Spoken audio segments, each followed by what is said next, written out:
Regardez bien la photo que je vais vous montrer. Dites-vous que ce sont 3 amies et que l'une d'elles va être tuée par les 2 autres. Mais la question c'est laquelle va mourir et lesquelles vont tuer. Bonjour les amis, j'espère que ça va bien. Moi ça va super bien, j'étais quelques jours en vacances, mais j'essaie de tenir le rythme et de mettre une vidéo par semaine. Alors me voici, me voilà. Du coup aujourd'hui on se retrouve parce que je vais vous parler de la terrible histoire de Skylar Neese qui a été assassinée par ses 2 meilleures amies.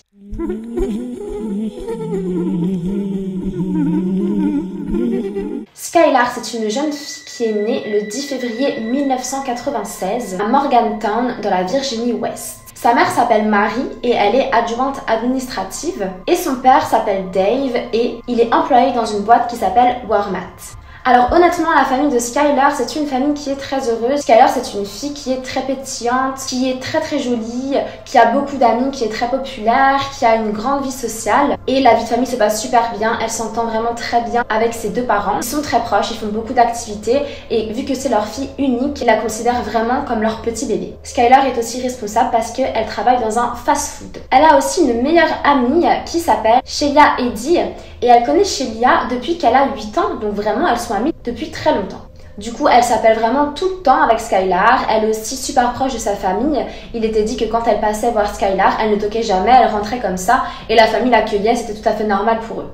En 2010, Skylar et Shelia vont rentrer au lycée et elles vont faire la connaissance de Rachel Soaf. Toutes les 3, elles vont très vite être inséparables et elles vont vraiment se considérer comme des sœurs. Elles étaient tout le temps à 3, les gens les connaissaient pour ça. Mais même si elles étaient tout le temps ensemble, elles étaient très différentes, déjà physiquement et aussi mentalement. Shelia, c'était vraiment la fille un petit peu faux-folle du groupe, celle qui était très marrante, qui avait toujours des idées extravagantes. Elle savait toujours quoi faire, où aller, elle était extrêmement drôle. C'était aussi celle qui aimait bien plaire, qui prenait très soin d'elle, qui aimait un petit peu parler aux garçons, etc. Mais elle était aussi très fragile parce que en fait ses parents étaient divorcés et c'est quelque chose que Shelia a vraiment très mal pris. Rachel, celle qui a rejoint le groupe en dernier, était extrêmement studieuse. Elle avait tout le temps le premier rôle dans les pièces de théâtre. Elle était connue pour ça, qu'elle était vraiment excellente en théâtre. Et elle était aussi très catholique. Elle venait d'une famille extrêmement croyante, mais malheureusement ses parents ont aussi divorcé,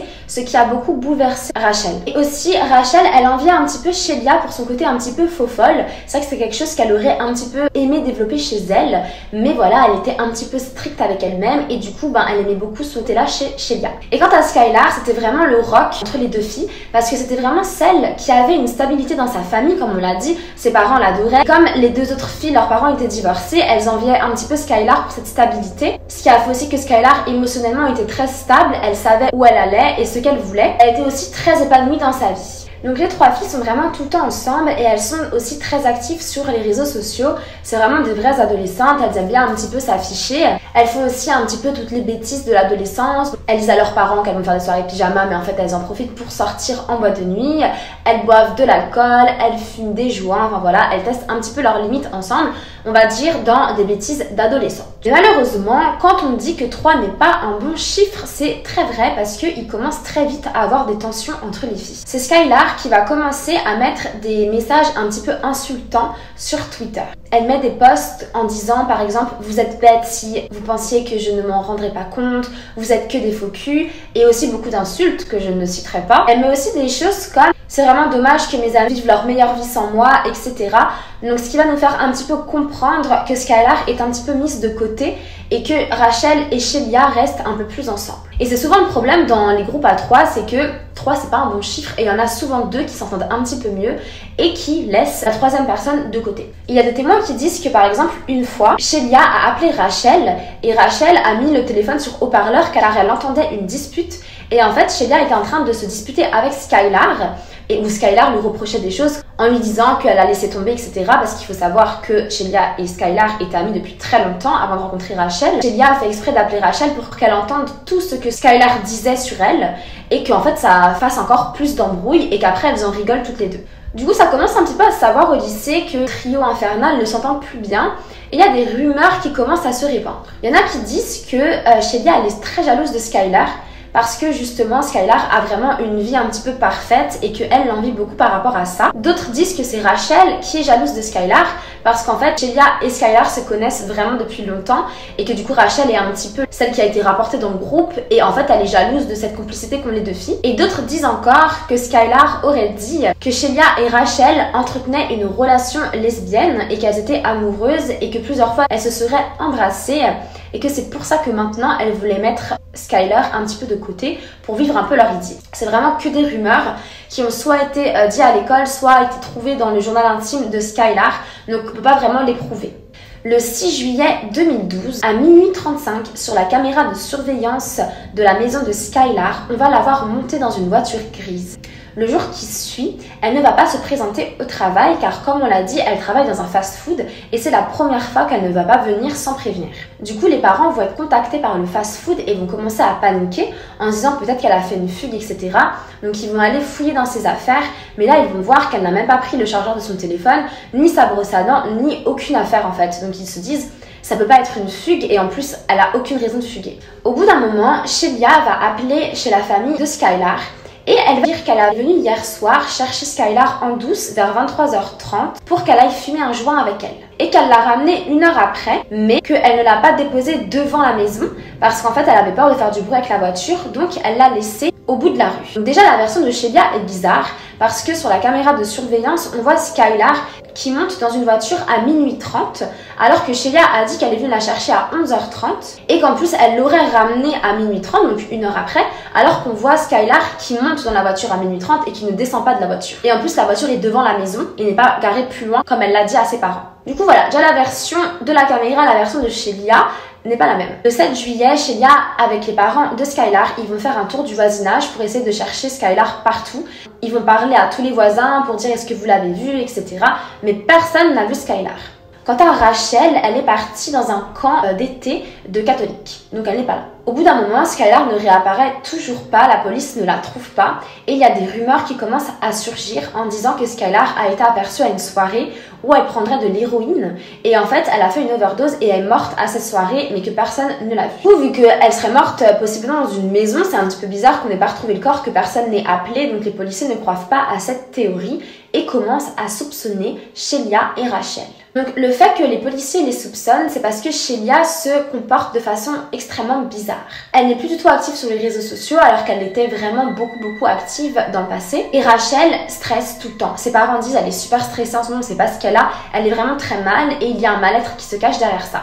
Il y a un policier qui s'appelle Chris Berry qui va essayer de reprendre cette affaire et lui, il va vraiment essayer d'espionner les réseaux sociaux. Il sait que les filles étaient actives, il se dit il y a sûrement des preuves là-bas. Du coup, il regarde un petit peu les derniers tweets de Skylar avant sa disparition et elle parlait clairement de ses deux amies en disant qu'il ne faut pas faire confiance à ses propres amis, qu'elles peuvent toujours vous trahir, etc. Du coup, il se dit c'est quand même bizarre qu'elle soit partie dans une soirée avec elle et que tout soit bien passé alors qu'elle publiait des tweets comme ça. Du coup, Chris Berry va se faire un compte sur les réseaux sociaux pour observer ça d'un peu plus près. Il voit que sur Twitter, tout le monde parle de Skylar, les gens de son lycée, et que les seules qui n'en parlent pas sont Shelia et Rachel. Et il trouve ça très bizarre que les soi-disant 2 meilleures amies de la victime ne parlent même pas de Skylar. Et petit à petit, il y a même des rumeurs sur Twitter qui disent qu'en fait, ce sont Shelia et Rachel qui ont tué Skylar. Le 28 décembre 2012, la police reçoit un appel d'une mère qui est désespérée et ils entendent une fille hurler derrière. Il s'agit de Patricia, la mère de Rachel, qui appelle la police pour dire il faut que vous m'aidiez, ma fille pète totalement un plomb, elle crie, elle me tape, elle se tape elle-même et elle fait que courir dans le voisinage partout en hurlant. Rachel est en train de faire une énorme crise d'hystérie, du coup la police décide de venir et de l'emmener. Et ils peuvent entendre Rachel qui crie non maman on n'appelle pas la police, non raccroche. Du coup la police vont commencer à interroger Rachel par rapport à Skylar et là Rachel va tout avouer. Elle dit que Shelia a planifié le meurtre de Skylar avec elle 1 mois auparavant dans un cours de sciences. Elle devait aller chercher Skylar, lui faire croire qu'elles allaient fumer un joint pour la tuer. Shelia et Rachel ont tout prévu, elles ont pris des couteaux, une pelle, des rechanges d'habits pour si jamais elles se salissaient, aussi des produits de nettoyage. Du coup, elles ont écrit à Skylar en disant « Oui, je sais que c'est tendu en ce moment entre nous, mais est-ce que tu veux venir quand même avec nous fumer, etc. » Du coup, Skylar a accepté parce qu'elle était quand même contente que ses amis veulent la voir, parce que si elle a aussi mal réagi, c'est parce que clairement elle était triste et vexée, parce qu'elle se sentait mise de côté. Skylar est montée dans la voiture, elle parlait normalement, elle rigolait, et puis elles sont allées dans une forêt, et là, elles ont laissé Skylar marcher devant, et dès qu'elles étaient toutes les deux derrière Skylar, elles ont commencé à la poignarder. À un moment donné, Skylar a réussi à courir pour s'échapper, et elles l'ont poignardée dans les genoux pour qu'elle ne puisse plus se relever et courir. Du coup, le sort de Skylar était scellé et elles l'ont achevé. Le dernier mot de Skylar ont été « Pourquoi ?» Les policiers ont posé la même question à Rachel « Mais pourquoi est-ce que vous avez fait ça ?» Et Rachel a simplement répondu « Parce qu'on ne l'aimait pas ». Et plus tard, bien sûr, Shelia va aussi se faire arrêter et va répondre exactement la même chose « Parce qu'on ne l'aimait pas ». En janvier 2014, il y a le procès. Shelia va prendre la prison à perpétuité avec une possibilité de prise de parole après 15 ans et Rachel va prendre 30 ans de prison ferme. Les parents de Skylar sont très contents parce qu'ils disent que de toute façon ces deux filles sont des animaux et que les animaux il faut les mettre en cage parce que sinon ça tue. Le père de Skylar va vraiment dans la forêt où elle a été assassinée et il dépose des photos, des bougies et des fleurs en dessous d'un arbre en mémoire de sa fille. Voilà, c'est la fin de cette vidéo les amis. Du coup, si vous avez des amis, ne leur faites pas confiance. Je ne sais jamais ce qui peut se passer. Vous avez bien vu qu'il ne faut faire confiance à personne. Enfin bref, j'espère en tout cas que vous avez aimé cette histoire et je vous dis à très bientôt. Au revoir!